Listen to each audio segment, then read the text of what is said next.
और सबसे प्रबल दावेदारी वहां पर अगर किसी की होगी तो वो पार्टी होगी विकासशील इंसान पार्टी। और वहां से विकासशील इंसान पार्टी के जो प्रदेश अध्यक्ष हैं तो बृजकिशोर बिंद वहां बजाते झंडा गाड़े हुए हैं, दावा करते फिर रहे हैं क्षेत्र में कि हमारा टिकट तो कंफर्म हो गया है, चुनाव हम ही लड़म और चैनपुर से सीट भाजपा के जाए, ये दावा कर रहे हैं बृजकिशोर बिंद।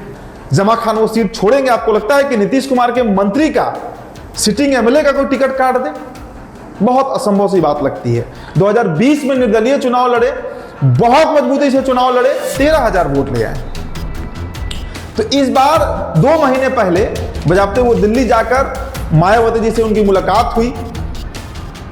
सिंबल तो भी नहीं मिला है, लेकिन लगभग तय है कि नीरज कुमार पांडे जो है वही चैनपुर से बहुजन समाज पार्टी के प्रत्याशी बनेंगे। अब मोहनिया कहिए, चैनपुर कहिए, ये वो इलाके हैं जो उत्तर प्रदेश से एकदम सटे हुए इलाके हैं।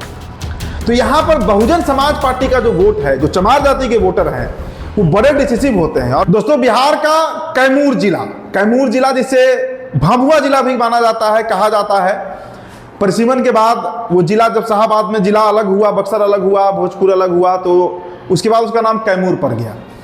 बेहद खूबसूरत जिला। अगर दोस्तों बिहार में खूबसूरती की बात की जाए, मतलब टूरिज्म के दृष्टिकोण से, टूरिज्म के नजरिए से, तो एक पश्चिमी चंपारण और दूसरा जो जिला है दोस्तों वो भभुआ जिला, कैमूर जिला। प्रकृति खूबसूरती इतनी कि आप मंत्र मुग्ध हो जाइएगा। शाहाबाद का सबसे खूबसूरत और वाटरफॉल है वहां पर, अधौरा की पहाड़ियां हैं, करकट गढ़ा है, मतलब एडवेंचरस जगह। आपको अगर पहाड़ का लुत्फ लेना है बिहार में कहीं तो आप चले जाइए वहां पर। अब भभुआ की हम बात कर रहे हैं और पहाड़ियों की बात कर रहे हैं, तो इसका मतलब है कि आज विधानसभा सीरीज में चर्चा हम भभुआ के ही किसी विधानसभा सीट की करेंगे। कैमूर जिले की बात करें तो 4 विधानसभा सीट है। आप भभुआ कहिए, मोहनिया कहिए, चैनपुर कहिए। चैनपुर एक ऐसा विधानसभा सीट, और आज की चर्चा भी हमारी चैनपुर विधानसभा सीट पर ही होगी। चैनपुर एक ऐसा विधानसभा, दोस्तों मैं 2020 में करीब 2 दिनों का मेरा प्रवास था चैनपुर में। माता मुंडेश्वरी का मंदिर पड़ता है, उस मंदिर में भी कई बार आना जाना हुआ, और करकट गढ़ा तक हम गए थे। मतलब वो रास्ता कितना दुर्गम है वो वहां जाने वाला ही बता सकता है। पहाड़ियों को काट कर एक पगडंडी सा रास्ता, और हम, मेरे साथ हमारे कैमरामैन एचएस बिहार में थे उस वक्त हम लोग। और वहां पर दरअसल दोस्तों मैं गया था नीरज पांडे का इंटरव्यू करने के लिए। नीरज पांडे चुनाव भी लड़े, 3रे नंबर पर आए। वहां पर कैमूर का जो चैनपुर विधानसभा सीट है वहां से वो चुनाव लड़े थे। तो चैनपुर का जातीय समीकरण आपको हम बताएंगे। इस बार कौन कौन सी पार्टियां वहां पर दावा ठोक रही हैं। देखिए, महागठबंधन के अंदर तकरार है। कांग्रेस पार्टी वहां पर पिछले बार चुनाव लड़ी थी, प्रकाश सिंह, अगर आपको याद होगा, और इस बार भी कांग्रेस पार्टी का ही दावा है कि वो चैनपुर लड़ेगी। लेकिन कांग्रेस पार्टी 4थे नंबर पर चली गई, और एक निर्दलीय प्रत्याशी जिनका नाम मैंने लिया, नीरज पांडे, वो 3रे नंबर पे आ गए थे। जमा खान का सीट है, जमा खान बहुजन समाज पार्टी से वो सीट जीते थे और विधायक बने, मंत्री भी बने। नीतीश कुमार को तो बहुत दुलरुआ है। तो एनडीए के अंदर भी एक तरह का कोलिजन चल रहा है। भारतीय जनता पार्टी से जो वहां 3 टर्म एमएलए रहे, 2009 में जो उपचुनाव हुआ था तब जीते थे, 2010, 2015, 3 बार जीते बृजकिशोर बिंद।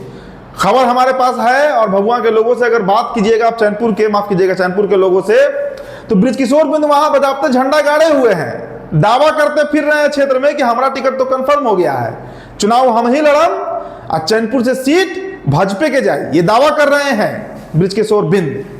लेकिन क्या वाकई ऐसा होगा? जमा खान वो सीट छोड़ेंगे? आपको लगता है कि नीतीश कुमार के मंत्री का सिटिंग एमएलए का कोई टिकट काट दे? बहुत असंभव सी बात लगती है। एनडीए पर हम आएंगे दोस्तों, लेकिन उससे पहले जरा सा महागठबंधन का कैलकुलेशन समझ ले।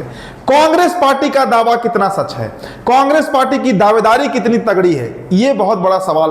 देखिए, कांग्रेस पार्टी के प्रकाश सिंह पिछला बार लड़े थे, शायद 5500 या कुछ वोट लाए थे, मतलब जमानत भी नहीं बचा पाए थे, इतनी खराब स्थिति हो गई थी, और करीब 90-95 हजार वोट से जमा खान वो चुनाव जीते थे। अब चैनपुर से दोस्तों महाबली सिंह भी रहे हैं विधायक। महाबली सिंह के बारे में आप जानते होंगे, काराकाट के सांसद भी रहे, इस बार चुनाव टिकट ही कट गया उनका। 2 बार महाबली सिंह दोस्तों वहां से विधायक रहे हैं। तो महागठबंधन में जिनका दावेदारी सबसे वहां पर प्रबल इस वक्त बताया जा रहा है, वो विकासशील इंसान पार्टी यानी वीआईपी पार्टी की है। अब आपके दिमाग में आ रहा होगा कि वीआईपी पार्टी पे चर्चा क्यों हो रही है। दरअसल दोस्तों जो जातीय समीकरण है, अब देखिए ना, बृजकिशोर बिंद जो वहां से 3 बार विधायक रहे, जीते, वो बृजकिशोर बिंद किस समाज से आते हैं? मल्लाह समाज से आते हैं। तो पहले दोस्तों आपको हम जाति समीकरण समझाते हैं, फिर आप खुद इस बात का आकलन कर लीजिएगा कि क्यों मुकेश सहनी की पार्टी का दावा जो है वो चैनपुर विधानसभा पर हो रहा है। देखिए, अगर दोस्तों हम जाति समीकरण का बात करें तो दोस्तों आप ग्राफिक्स पर नजर डालिए, क्या कहता है। देखिए, निषाद वोटर, मल्लाह वोटर, जैसे मल्लाह कहिए, केवट कहिए, बिंद बिलदार कहिए, इनकी आबादी वहां सर्वाधिक है चैनपुर में, और चैनपुर में 57,000 के आसपास इनका वोट बताया जाता है। दूसरे नंबर पर रविदास समाज यानी चमार जाति के वोट 48,000 है। यादव भी यहां पर 20,000 है, मुस्लिम भी यहां 20 से 25,000 है, राजपूत 10 से 12,000 है, ब्राह्मण यहां पर दोस्तों 15 से 16,000, कहने को 20,000 भी कहते हैं, वैसे 10,000, और पासवान वोटर 3 से 4,000 है। तो ये हुआ दोस्तों जातीय समीकरण, किन जातियों का कितना वहां पर वोट है। मतलब बाहुलता में निषाद वोटर एक तरफा 57,000 है, और वही वो वोटर है जिसके चलते बृजकिशोर बिंद वहां पे लगातार जीत रहे थे। लेकिन दोस्तों बसपा की यहां चर्चा जरूरी हो जाती है। बसपा पार्टी की चर्चा इसलिए जरूरी हो जाती है क्योंकि देखिए, बसपा का अगर हम कैलकुलेशन समझें तो जो बिहार का बॉर्डर एरिया है, आप भभुआ कहिए, आप बक्सर कहिए, आप गोपालगंज कहिए, गोपालगंज का भोरे विधानसभा, हथुआ विधानसभा, बैकुंठपुर विधानसभा, ये ऐसे विधानसभा सीट हैं, या बक्सर जिला का आप रामगढ़ कहिए, राजपुर कहिए, खुद बक्सर विधानसभा सीट की बात कीजिए, डुमराव भी कह सकते हैं आप, चारों विधानसभा, आप मोहनिया कहिए, चैनपुर कहिए, ये वो इलाके हैं जो उत्तर प्रदेश से एकदम सटे हुए इलाके हैं। तो यहां पर बहुजन समाज पार्टी का जो वोट है, जो चमार जाति के वोटर हैं, वो बड़े डिसिसिव होते हैं, और एकदम उनका हार्डकोर मतलब वो वोटर हैं बहुजन समाज पार्टी के। तो बसपा से जमा खानी हुई नहीं जीत गए थे, उनके साथ अपना वोट तो था ही, और उसमें जो बसपा का जो भी 48,000 रविदास समाज का वोट बताया जा रहा है, चमार जाति की जो वोट बताई जा रही है, वो जब जुड़ गया तो जमा खान क्लीन स्वीप कर गए। तो अब इस बार क्या होगा? देखिए, जमा खान तो इस बार जदयू से लड़ेंगे, इसमें बहुत ज्यादा इफ बट का कोई जगह नहीं बचता है। और बृजकिशोर बिंद जो दावे कर रहे हैं, जो घूम रहे हैं क्षेत्र में, हमारे पास जो खबर है, जो हमारे सोर्सेज बता रहे हैं, कई लोगों से हमारी बातचीत हुई, ये पक्के तौर पर अब मानकर चलिए कि चैनपुर विधानसभा से भारतीय जनता पार्टी इस बार दावा भी नहीं करने जा रही है। अब बृजकिशोर बिंद खुद दावा करें वो अलग बात है, लेकिन जो हमारे पास खबर है, बृजकिशोर बिंद वहां से चुनाव अगर लड़ेंगे तो निर्दलीय लड़ेंगे, क्योंकि भारतीय जनता पार्टी उस सीट को लेकर बहुत, देखिए 2 ही सीट है शाहबाद में अभी तक का जो रिपोर्ट है। अब 15-20 दिन के बाद हो सकता है कि और सीट का संख्या बढ़े। दिनारा और बक्सर को अगर आप छोड़ दीजिए तो कोई सीट पर बीजेपी का भी दावा नहीं है। हाँ, ये 2 सीट है जिस पर बीजेपी दावा कर रही है, तो वहां से जेडीयू ही लड़ेगी, और जेडीयू से जमा खान ही लड़ेंगे, दूसरा कोई नाम नहीं। हालांकि देखिए, एक बात आपको ग्राउंड रिपोर्ट बताते हैं, चैनपुर के कई लोगों से मेरी बातचीत हुई, सुबह से हम कई लोगों से बातचीत चैनपुर में हो रहा है।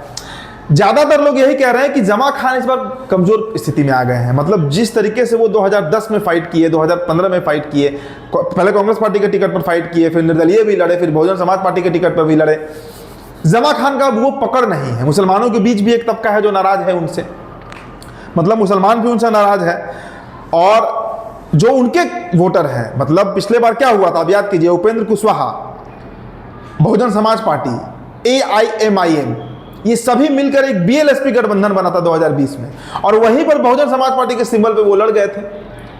तो उनको उसका चौतरफा फायदा मिला, मतलब कुशवाहा वोट भी उनको मिल गया, कुर्मी वोट भी उनको मिल गया, मुसलमान वोट भी उनको मिल गया, और रविदास समाज का वोट भी मिल गया। तो 95,000 वोट से एकदम लीड लेते हुए मतलब पछाड़ दिए बृजकिशोर बिंद को, 25,000 वोटों से वो आगे निकल गए थे। और दोस्तों, विधानसभा चुनाव में 25,000 वोट का मतलब हो जाता है, यहाँ तो 2,000 वोट से जो जीतते हैं वो विधायक बन जाते हैं। लोकसभा के चुनाव में मार्जिन ज्यादा होता है, 1,00,000, 1.5 लाख, 2-2 लाख का मार्जिन होता है, लेकिन विधानसभा में मार्जिन बहुत कम होता है दोस्तों। तो जमा खान विधायक बन गए थे। अब इस बार उनके बारे में रिपोर्ट जो है थोड़ा नकारात्मक जरूर है, क्योंकि क्षेत्र में कम गए हैं, मंत्री बने तब से पटना ही उनका ज्यादा रहना हो रहा है, तो क्षेत्र के लोग अपने जनप्रतिनिधि से मिल भी नहीं पा रहे हैं।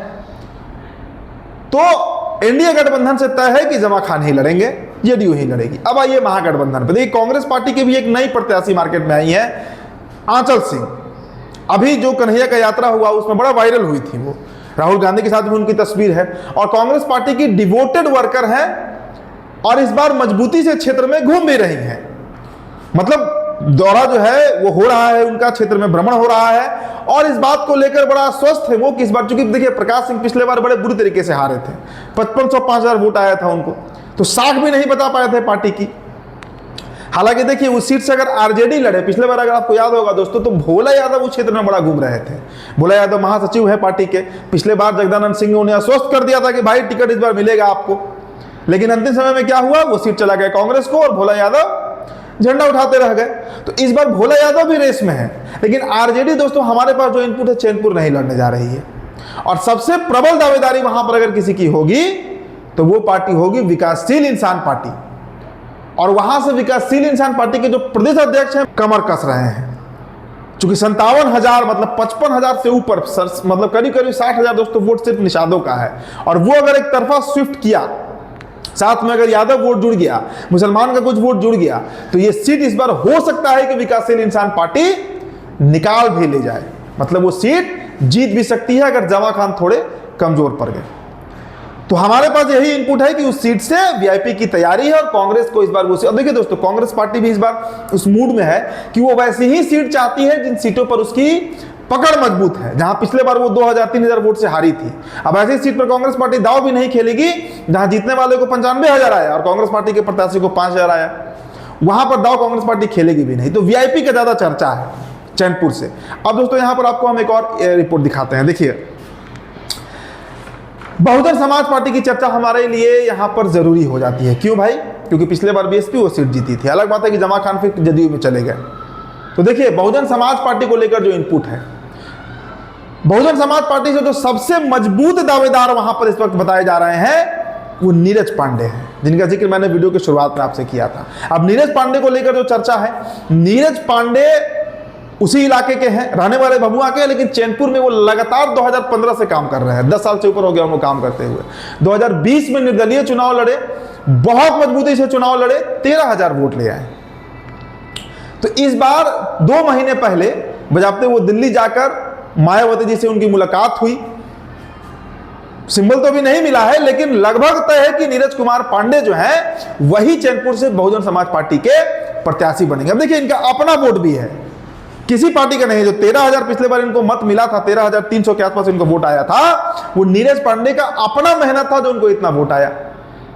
पहाड़ के इलाके में जो दलित हैं, जो आदिवासी, देखिए आदिवासी का भी वहां पे अच्छा खासा वोट है, हालांकि उतना वोट कास्ट नहीं हो पाता है, लेकिन अच्छी खासी संख्या है। उनके बीच इनकी पकड़ बहुत मजबूत बताई जाती है और बीते 6-8 महीने से अगर देखिए तो इनकी गतिविधियां क्षेत्र में बढ़ गई है। हालांकि देखिए एक बात आपको मैं स्पष्ट करता हूं, पिछले बार भी मैं गया था वहां पर, तो जो मैं पब्लिक ओपिनियन कर रहा था चैनपुर में, वहां पर नीरज पांडे का नाम लोग ले रहे थे कि भाई काम करते हैं क्षेत्र में, इनका दबदबा तो नहीं कहेंगे लेकिन इनका मेहनत रहता है क्षेत्र में।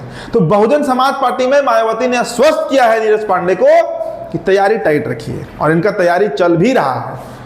तो चैनपुर से दोस्तों ये 3 प्रत्याशी जिनका मैंने जिक्र किया, जनता दल यूनाइटेड से जमा खान कह लीजिए, या फिर महागठबंधन से बाल मुकुंद कह लीजिए जो प्रदेश अध्यक्ष हैं वीआईपी के, या फिर बहुजन समाज पार्टी जो अभी एक और नाम है, हालांकि बहुजन समाज पार्टी से राजा खान का, उनके पिता जदयू के नेता रहे हैं, लेकिन राजा खान क्षेत्र में नहीं घूमते हैं, क्षेत्र में उनकी पकड़ नहीं, वो इस इंतजार में है कि जब बसपा टिकट कंफर्म करेगी तब वो क्षेत्र में घूमेंगे। तो राजा खान भी हैं, लेकिन दावेदारी की अगर मुझसे पूछिएगा, जो हमारे पास इनपुट चैनपुर के लोगों ने दिया है, वहां के सोशल वर्कर, वहां के पत्रकारों ने दिया है, वो यही है कि ये 3 दावेदार इस वक्त मैदान में हैं और इन्हीं के बीच वहां पर फाइट होने जा रहा है। हालांकि देखिए अगर अंत समय में कांग्रेस को टिकट मिल गया तो प्रकाश सिंह ना सही आंचल सिंह जो है वो चुनाव लड़ सकती है। तो यही समीकरण है दोस्तों चैनपुर का। आप भी अगर चैनपुर के हैं तो हमारे कमेंट बॉक्स में बताइए, और भी कोई प्रत्याशी है तो। फिलहाल इस रिपोर्ट में इतना ही। मेरा नाम उदित तारण है, द बिहार टॉपर। ये विश्लेषण आप देख रहे थे। बहुत बहुत शुक्रिया।